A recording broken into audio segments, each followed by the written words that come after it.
Director of revenue intelligence यानी DRI के तेज तर्रार अधिकारी रविंद्र पासवान आज कांग्रेस में शामिल हो गए। पटना के सदाकत आश्रम में आयोजित मिलन समारोह में प्रदेश अध्यक्ष अखिलेश प्रसाद सिंह ने रविंद्र पासवान को पार्टी की सदस्यता दिलाई।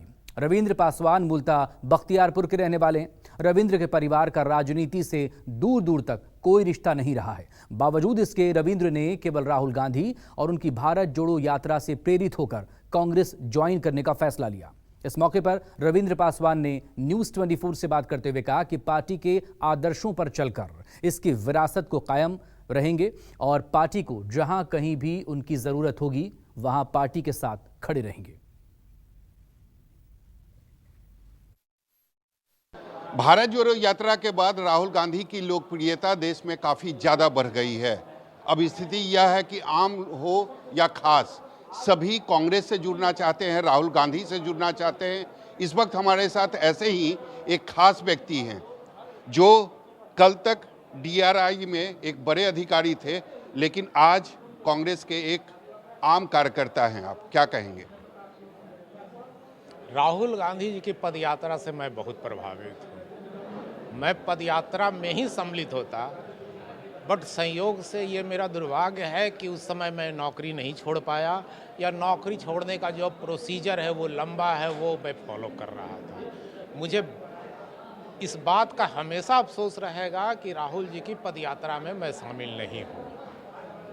लेकिन ये बताइए कि बिहार में आपने राजनीति ज्वाइन की है, तो बिहार में और भी कई सारी पार्टियां हैं, चाहे नीतीश कुमार की पार्टी हो या फिर बीजेपी की बात करें या फिर लालू यादव की पार्टी आरजेडी की बात करें, तो कांग्रेस क्यों? सब हम लोग साथ ही हैं। बिहार की बात अगर करते हैं तो बिहार में सारा गठबंधन में है। कांग्रेस एक नेशनल पार्टी है। अगर वर्तमान नेशनल पार्टी केंद्र की सरकार को अगर कोई चैलेंज कर सकता है, अगर कोई टक्कर दे सकता है, तो वो कांग्रेस ही दे सकता है। कांग्रेस के बिना ये पॉसिबल नहीं।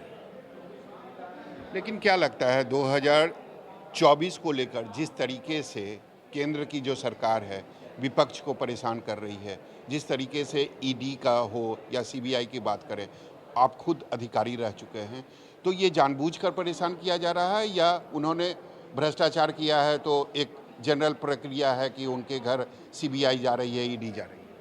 अभी आप देख भी रहे होंगे, जैसे बंगाल में ममता दीदी जो हैं वो वॉशिंग मशीन लेके प्रदर्शन की, तो जैसे दूसरी पार्टी में, सेंट्रल पार्टी में जो अभी रूलिंग पार्टी है, उसमें जैसे कोई चले जाते हैं वॉशिंग मशीन में धुला जाते हैं। ये तो आप लोग भी जानते हैं और हम लोग भी जानते हैं। इधर सारी पार्टियां को आप लोग मैंने केंद्र सरकार जो है वो उसको ईडी लगा रखी है, डीआरआई लगा रखी है, सीबीआई लगा रखी है। जैसे बीजेपी में लोग शामिल हो जाते हैं वो वॉशिंग मशीन से धुल के चले जाते हैं। बिहार में अगर कांग्रेस की बात करें तो स्थिति काफ़ी खराब है। कांग्रेस आज भी अपने अस्तित्व की लड़ाई लड़ रहा है। कैसे पार्टी को मजबूती प्रदान करेगी? हम लोग को सेंट्रल से इसीलिए भेजा गया है। बिहार में मैं दिल्ली में नौकरी किया, सेंट्रल का आदेश होता तो मुझे केंद्र में भी रखा जाता, सेंट्रल में भी रखा जाता, दिल्ली में भी रखा जाता। बिहार में हम लोग को भेजा गया है पार्टी को मजबूत करने के लिए, और मैं ही नहीं हूँ, मेरे पीछे पीछे और भी अधिकारी आएंगे और बिहार में पार्टी को एक नंबर पे लेके जाएंगे। बिहार नहीं, पूरे देश में पार्टी को एक नंबर पे ले। कोई खास रणनीति, कोई खास प्लानिंग? वो बाद में बात कर लेंगे हम लोग। ये बताइए, आप जिस समाज से आते हैं उस समाज की बिहार में और भी पार्टियां हैं, आप उस पार्टी में भी जा सकते थे। मैं रामविलास पासवान की पार्टी की बात कर रहा हूँ, आप वहाँ भी जा सकते थे। तो यहाँ आकर, यानी कांग्रेस में आकर, आप अपने समुदाय के जो लोग हैं उनके वोट बैंक को कैसे कांग्रेस की तरफ लाएंगे?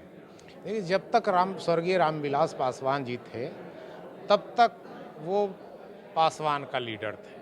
अब उनके बाद कोई लीडर नहीं रहा पासवान। क्यों? आज चिराग पासवान हो, पशुपति पारस, दोनों बोलते हैं कि हम पासवान जाति के एक बड़ा नेता हैं। बोलने से तो सब लोग बोलते हैं कि मैं बड़ा नेता हूँ।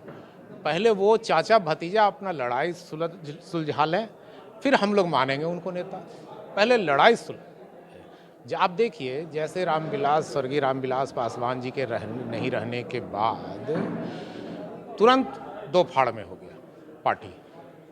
अब आगे मैं क्या बोलूं? कोई इच्छा 2024 के लोकसभा चुनाव लड़ने की, या पार्टी की तरफ से आपको टिकट मिले, ऐसी कोई इच्छा? इच्छा कुछ नहीं है, बस पार्टी का कार्यकर्ता है, पार्टी का जो दिशा निर्देश होगा वो पालन करेंगे। आज पार्टी का दिशा निर्देश हुआ कि आप बिहार में जाके काम कीजिए, मैं बिहार आ गया ज्वाइन करने, बिहार में काम करूंगा।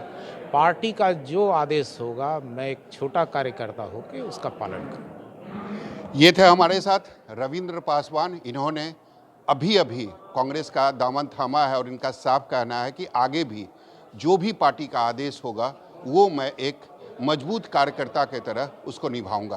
कैमरामैन ऋषि के साथ सौरभ कुमार, पटना, न्यूज़ 24। कि राहुल जी के नेतृत्व में कांग्रेस के विचारों से प्रभावित होकर रविंद्र जी ने एक बड़ी नौकरी छोड़ के और कांग्रेस के राजनीतिक विचार को अंगीकार करने का फैसला किया। मैं इनका अपनी पार्टी की तरफ से पार्टी में स्वागत करता हूं और शुभकामनाएं और बधाइयां देना चाहता हूं कि आज से आप जो आज देश जिस परिस्थिति से गुजर रहा है उसमें आप कांग्रेस के विचारधारा को मजबूत करने का काम करेंगे।